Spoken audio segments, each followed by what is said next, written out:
ನಾನು ಕೆಲವು ವರ್ಷಗಳ ಹಿಂದೆ ವಿಕ್ಟರ್ ಚಾನ್ ಅನ್ನೋರು ಬರೆದ ಪುಸ್ತಕ ಓದ್ತಿದ್ದೆ. ಅದು ದಲೈ ಲಾಮಾ ಅವ್ರ ಬಗ್ಗೆ ಬರೆದಂಥ ಪುಸ್ತಕ. ತಮಗೆಲ್ಲ ದಲೈ ಲಾಮಾ ಗೊತ್ತು. 1981ರಲ್ಲಿ ನೊಬೆಲ್ ಶಾಂತಿ ಪಾರಿತೋಷಕವನ್ನು ಪಡ್ಕೊಂಡವರು ದಲೈ ಲಾಮಾರು. ನೊಬೆಲ್ ಶಾಂತಿ ಪಾರಿತೋಷಕ ಏಷ್ಯಾದ ಮೊದಲ ವ್ಯಕ್ತಿ ಅವರು ಪಡ್ಕೊಂಡದ್ದು. ಚೀನಾದ ದಾಳಿಯಿಂದಾಗಿ ತಮ್ಮ ಮೂಲ ಸ್ಥಳವಾದ ಟಿಬೆಟನ್ನು ಬಿಟ್ಟು ಅಲ್ಲಿ ಇಲ್ಲಿ ತಿರುಗಾಡಬೇಕಾಯಿತು ದಲೈ ಲಾಮಾ. ಚೀನಿಯರಿಂದ ಆದ ಹಿಂಸೆಯಿಂದ, ತೊಂದರೆಯಿಂದ ದಲೈ ಲಾಮಾರಿಗೆ ಕೋಪ ಇರೋ ಸಾಧ್ಯ ಇಲ್ವಾ? ಇದ್ದೇ ಇರುತ್ತೆ, ಸಹಜ ಅಲ್ವಾ? ತೊಂದರೆ ಕೊಟ್ಟಿದ್ದಂತೆ. ಯಾರೋ ಕೇಳಿದ್ರು ಅವ್ರನ್ನ, ನಿಮ್ಗೆ ಅವ್ರ ಬಗ್ಗೆ ದ್ವೇಷ ಇರಬೇಕಲ್ಲ, ಕೋಪ ಇರಬೇಕಲ್ಲ ಚೀನಿಯರ ಬಗ್ಗೆ ಅಂತ. ಲಾಮಾ ಹೇಳ್ತಾರೆ, ನನಗೆ ಅವ್ರ ಬಗ್ಗೆ ಯಾವ ಕೋಪನೂ ಇಲ್ಲ, ಅವ್ರ ಬಗ್ಗೆ ದ್ವೇಷವೂ ಇಲ್ಲ. ಅವರು ಪೂರ್ತಿಯಾಗಿ ಕ್ಷಮಿಸಿಬಿಟ್ಟಿದ್ದೇನೆ. ನಾನು ಅವ್ರ ಬಗ್ಗೆ ಕೆಟ್ಟ ಭಾವನೆಗಳನ್ನು ಬೆಳೆಸ್ಕೊಂಡ್ರೆ ಅವು ನನ್ನ ಮನಃಶಾಂತಿಯನ್ನು ಕೆಡಿಸ್ತವೆ. ಕ್ಷಮಿಸೋದು ಅಂದ್ರೆ ಮರೆಯೋದು ಅಂತಲ್ಲ. ನಮ್ಮ ಅನ್ಯಾಯ ಮಾಡಿದವ್ರನ್ನ ಕ್ಷಮಿಸಬೇಕು, ಅದರ ಅನ್ಯಾಯ ಮರಿಬಾರ್ದು. ಶಾಂತವಾದಂಥ, ಕೋಪರಹಿತವಾದಂಥ ಮನಸ್ಸಿಂದ ಬೇರೆ ಮಾರ್ಗಗಳನ್ನು ಹುಡುಕಬೇಕು. ವಿಕ್ಟರ್ ಚಾನ್ ಕೇಳಿದ, ಲಾಮಾ ಅವರೇ, ನಿಮಗೆ ಕ್ಷಮಿಸಿಬಿಡುವಂಥ ಗುಣವನ್ನು, ಈ ತತ್ವವನ್ನು ಬೋಧನೆ ಮಾಡಿದವರು ಯಾರು? ನಿಮ್ಗೆ ಯಾರು ಸ್ಫೂರ್ತಿ ನೋಡಿದರು? ಕ್ಷಮಿಸೋದು ಸುಲಭ ಅಲ್ಲ ಸ್ವಾಮಿ. ಗಾಂಧಿ ಹೇಳ್ತಾರೆ, only A brave can pardon people. ಒಬ್ಬ ಶಕ್ತಿಶಾಲಿ ಮನುಷ್ಯ ಮಾತ್ರ ಕ್ಷಮಾಗುಣ ತೋರಿಸಬಲ್ಲ, ಅಳುಬುರು ಕಡೆಯಿಂದ ಕ್ಷಮೆಗುಣ ನೋಡ್ಸೋಕ್ಕಾಗಲ್ಲ. ಯಾರು ಬೋಧನೆ ಮಾಡಿದರು? ಅದು ಉತ್ತರವಾಗಿ ದಲೈ ಲಾಮಾ ಒಂದು ಪುಟ್ಟ ಕಥೆ ಹೇಳ್ತಾರೆ. ಟಿಬೆಟಿನ ಲಾಸಾ ಅನ್ನುವಂಥ ಪ್ರದೇಶದೊಳಗೆ ಒಬ್ಬ ತರುಣ ಸಂತ ಇದ್ದ. ಅವನ ಹೆಸರು ಲೋಪೋನ್ ಲಾ ಅಂತ. ಲೋಪೋನ್ ಲಾ. ಚೀನಿಯರು ಆ ಪ್ರದೇಶ ವಶಪಡಿಸ್ಕೊಳ್ಳೋಕ್ಕಿಂತ ಮೊದಲೇನೆ ಅವನು ಅಲ್ಲಿ ಕೆಲಸ ಮಾಡ್ತಿದ್ದ. ಚೀನಿಯರು ಬಂಧಿಸಿದರು, ಚೈನಾ ಕರೆದು ಹೋದರು. ಅಲ್ಲಿ ಇಟ್ಕೊಂಡು 18 ವರ್ಷಗಳ ಕಾಲ ಜೈಲಿನಲ್ಲಿಟ್ಟು ಚಿತ್ರಹಿಂಸೆ ಕೊಟ್ಟರು. ಚಿತ್ರಹಿಂಸೆಯನ್ನು ಹೇಳೋಕೆ ಸಾಧ್ಯ ಇಲ್ಲ ಸ್ವಾಮಿ, ಆ ಥರ ಚಿತ್ರಹಿಂಸೆಗಳು.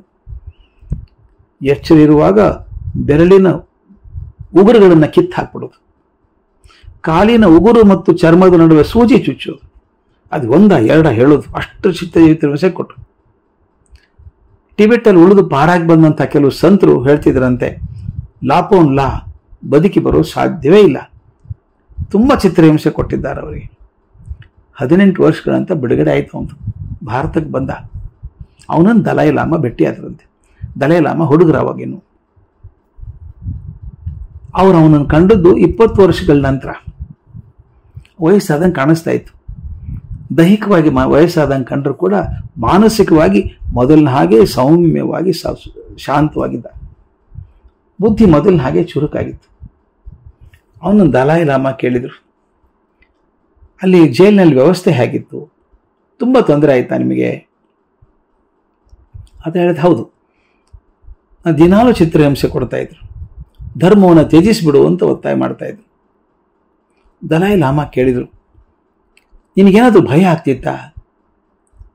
ಅವ್ರು ಶಿಕ್ಷೆ ಕೊಡುವಾಗ, ಚಿತ್ರಹಿಂಸೆ ಕೊಡುವಾಗ ಭಯ ಆಗ್ತಿತ್ತಾ ನಿಮಗೇನಾದರೂ ಅಂತ. ಲಾಪೋನ್ ಲಾ ಕೊಟ್ಟಂಥ ಉತ್ತರ ಸ್ನೇಹಿತರೆ ಅತ್ಯದ್ಭುತವಾದಂಥದ್ದು. ಸಂತ ಅಂದರೆ ಇದಪ್ಪ, ಎಂಥ ಉತ್ತರ ಗೊತ್ತಾ?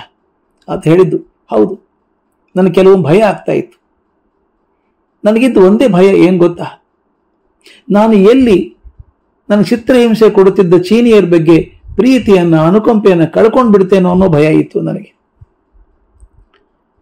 ನನಗೆ ಚಿತ್ರಹಿಂಸೆ ಹೆಚ್ಚಾದಾಗ ಚಿತ್ರಹಿಂಸೆ ಕೊಟ್ಟವ್ರ ಬಗ್ಗೆ ಮನಸ್ಸಲ್ಲಿ ಎಂದಾದರೂ ಕೋಪ ಬಂದಿತ್ತಾ ಅಂತ ಭಯ ಇತ್ತು. ನಾನು ಸಂತ ಅಲ್ವಾ? ಯಾರ ಬಗ್ಗೆನೂ ಪ್ರೀತಿಯನ್ನು, ಅಂತಃಕರಣವನ್ನು ಕಳ್ಕೊಳ್ಬಾರ್ದಲ್ವಾ?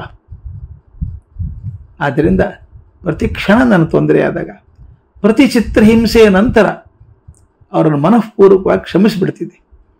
ಅವ್ರ ಬಗ್ಗೆ ಯಾವ ಕಹಿ ಭಾವನೆಯೂ ಇಟ್ಕೊಳ್ಳಿಲ್ಲ ನಾನು. ಅವನನ್ನು ಗುರುವಾಗಿಟ್ಕೊಂಡಂಥ ದಲೈ ಲಾಮಾ ಹೇಳ್ತಾರೆ, ಲೋಪೋನ್ ಲಾ ಅವನು ತೋರಿಸಿದಂಥ ಕ್ಷಮಾಗುಣ ನನಗೆ ಮಾದರಿ ಆಯಿತು. ಆ ಕ್ಷಮಾಗುಣದಿಂದಲೇ ದೈಹಿಕವಾಗಿ, ಮಾನಸಿಕವಾಗಿ ಲೋಪೋನ್ ಲಾ ಜೈಲಿನಲ್ಲಿ ಬದುಕಿ ಉಳಿದು ಬಂದ. ಈ ಘಟನೆಯನ್ನು ನಾನು ಓದಿದಾಗ ಒಂಥರ ರೋಮಾಂಚ ಆಯಿತು. ಕ್ಷಮಾಗುಣದ ವಿಷಯದೊಳಗೆ ಇದೊಂದು ಬಹುದೊಡ್ಡ ಜೀವನ ಪಾಠ ಆಗಿ ನಿಂತ್ಕೊಳ್ಳುತ್ತದೆ. ಸ್ನೇಹಿತರೆ, ನಾವೆಲ್ಲ ಲೋಪೋನ್ಲಾ ಆಗಲಿಕ್ಕಿಲ್ಲ, ದಲಾಯಿ ಲಾಮ ಆಗಲಿಕ್ಕಿಲ್ಲ, ಆದರೂ ನಮಗಂಥ ಚಿತ್ರಹಿಂಸೆನೂ ಬಂದಿಲ್ಲ, ಅಷ್ಟು ತೀವ್ರತರವಾದಂಥ ಶಿಕ್ಷೆಗಳು ನಮ್ಗೆ ಸಿಕ್ಕಿಲ್ಲ.